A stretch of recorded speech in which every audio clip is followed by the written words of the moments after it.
The leadership nobody taught you. Why Black women are building new ladders instead of climbing old ones. Welcome to Soft Girl Era, the sacred space where strong Black women unlearn survival, rediscover softness, and reclaim the joy, rest, and freedom they deserve. I'm your host, LeAnne Dolce, pronounced Dolce, like sweet softness whispered in French. I'm your guide from burnout to boundaries, from doing to being, from strong to soft, and loving every second of it. Today, I want to share with you insights from an extraordinary conversation I had with Cheryl Webb, a visionary whose work is fundamentally reshaping what leadership looks like for Black women across this country. Cheryl isn't just opening doors, she's architecting entirely new buildings. She's creating pathways where none existed. She's challenging every assumption we've ever held about power, authority, and what it means to truly lead. And what she shared with me, well, it's going to disrupt everything you thought you knew about leadership. So let's dive deep. When you close your eyes and picture a leader, what do you see?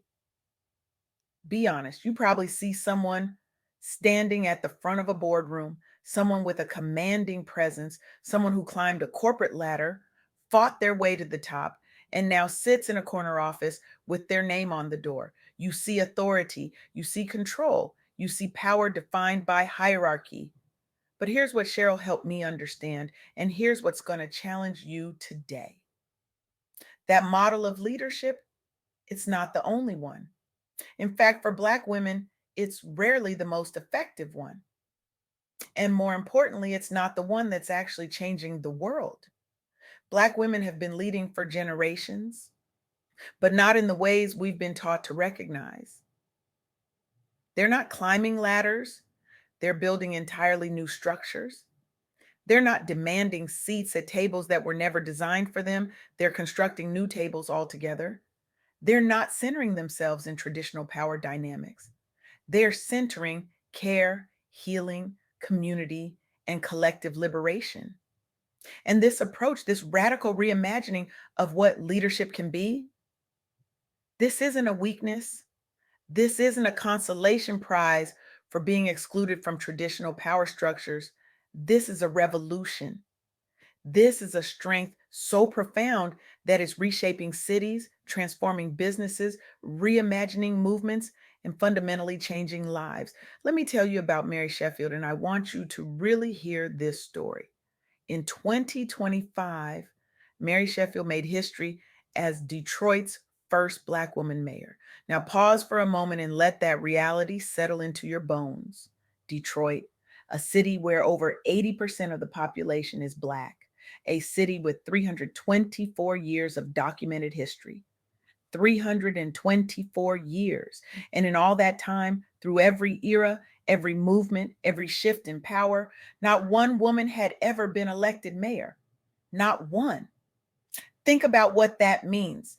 Think about the generations of capable, qualified, visionary Black women who lived, worked, organized, and led in that city and never saw themselves reflected in that office. Think about the systemic barriers, the unconscious bias, the structural inequities that created that reality. Mary Sheffield changed that reality forever. But let me be clear, her path to that moment was anything but easy. She faced relentless skepticism. She endured scrutiny that her male counterparts never experienced. She fielded questions about her ability to lead, questions that were soaked in both gender bias and racial prejudice. She carried the crushing weight of being a first, knowing that every move she made would be analyzed, criticized, and used as evidence for or against every Black woman who came after her. And yet she didn't just survive that pressure, she transformed it into power. Sheffield didn't run a campaign based on traditional authority. She didn't try to out masculine the men or prove she could be just as domineering, just as disconnected, just as willing to prioritize optics over people. Instead, she ran a campaign rooted deeply in community. She centered the voices of the most marginalized residents in Detroit. She prioritized radical transparency, meaningful equity, affordable housing, in true public safety, not the kind that criminalized poverty, but the kind that addresses its root causes. She built trust not through slick marketing campaigns or empty promises, but through years, literal years, of grassroots organizing as a city council member and community advocate. She showed up, she listened, she led with care, with presence, with authenticity. And when the votes were counted, she didn't just win, she won with 77% of the vote. 77%. That's not a victory, that's a mandate. That's a city collectively saying, we see you, we trust you, we believe in the kind of leadership you represent, and we're ready for something different. And what Sheffield represents is a fundamentally new model of leadership, a model where leadership isn't about authority, it's about authenticity. It's not about control, it's about connection. It's not about climbing alone while others fall behind. It's about lifting entire communities as you rise. This is what Cheryl Webb illuminated for me during our conversation. Black women's leadership isn't just about breaking barriers, though that's certainly part of it. It's about redefining what leadership looks like in the first place. It's about challenging the very foundations of power and asking who gets to define what strength means? Who gets to decide what effective leadership looks like? And what if we've been measuring success with the wrong metrics all along? Now, let's talk about something uncomfortable because the truth requires discomfort. Black women are leading, yes. They're creating change, yes. They're reshaping systems, yes, but they're also exhausted. They're carrying disproportionate burdens economically, emotionally, physically, spiritually. According to national polling conducted by the Highland Project, 55% of Black women feel their wages are falling behind the cost of living. 48% don't feel financially prepared to retire. And perhaps most devastatingly, the vast majority feel like their concerns are acknowledged in public spaces, but never actually acted upon in policy or practice. They're tired, they're burned out, they're running on fumes, and yet they keep showing up. They keep leading, they keep building, they keep holding communities together, even as they're falling apart inside. But here's where it gets revolutionary. The Highland Project didn't just document this struggle and walk away, they created a solution. They built a coalition that fundamentally centers care, rest, and collective well being in leadership. They host gatherings called Meet Me at the Highland, intentional spaces designed to amplify Black women's voices and co create new leadership models. Models that treat rest as a non negotiable requirement, not a luxury reserved for those who've earned it. Models that treat care as currency, not as weakness. Models that recognize that you cannot pour from an empty cup and that sustainable leadership requires sustainable self care. And this brings me back to something Cheryl said during our interview that I cannot stop thinking about. She said, centering care and community isn't soft, it's strategic. Let me say that again, louder for the people in the back. Centering care and community isn't soft, it's strategic. Because when you lead with care, you create change that lasts. When you prioritize collective well being over individual advancement, you build movements that survive beyond a single charismatic leader. When you center rest and healing, you don't just survive, you thrive. And critically, you create the conditions for others to thrive too. This is the leadership model that Black women are pioneering right now in real time, often without recognition or resources. And it's not just transforming communities, it's transforming entire systems from local government to corporate America to grassroots organizing. But let's be brutally honest, this kind of leadership doesn't come easy because the world doesn't always recognize it. The world doesn't always value it. And the world certainly doesn't always reward it. Nadia Brown, a professor of government at Georgetown University, has dedicated years of her career to researching Black women mayors and political leadership. And what she's discovered is both deeply inspiring and profoundly infuriating. Black women running for mayor face exponentially higher scrutiny than their white counterparts or their male counterparts. They face gendered stereotypes that paint them as too emotional or not tough enough. They face racialized stereotypes that question their intelligence, their competence, their very right to lead. They face endless questions about their credibility, their experience, their qualifications, questions that white men with half their credentials never have to answer. And yet, as Brown's meticulous research demonstrates, Black women candidates consistently come into office with impeccable credentials. They have extensive local leadership experience. They have deep, authentic community ties built over decades, not manufactured during campaign season. They have done the work over and over and over again to prove themselves worthy. And still, they have to prove themselves again and again and again. But here's what Brown also discovered, and this is where hope lives.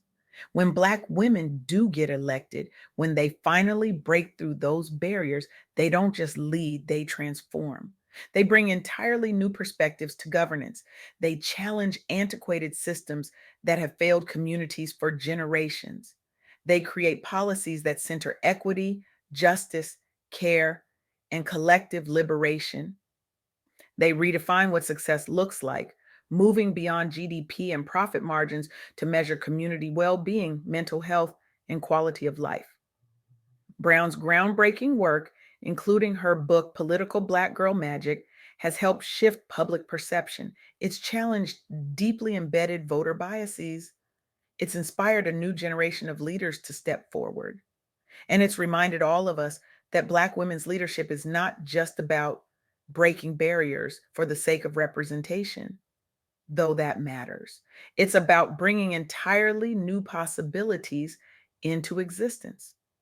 During my conversation with Cheryl Webb, she shared something that struck me so deeply, I had to pause the recording. She said, "Your resilience is your leadership. Every challenge you've survived, personal, professional, systemic, has equipped you with unique strengths that can inspire and guide others. Sit with that for a moment.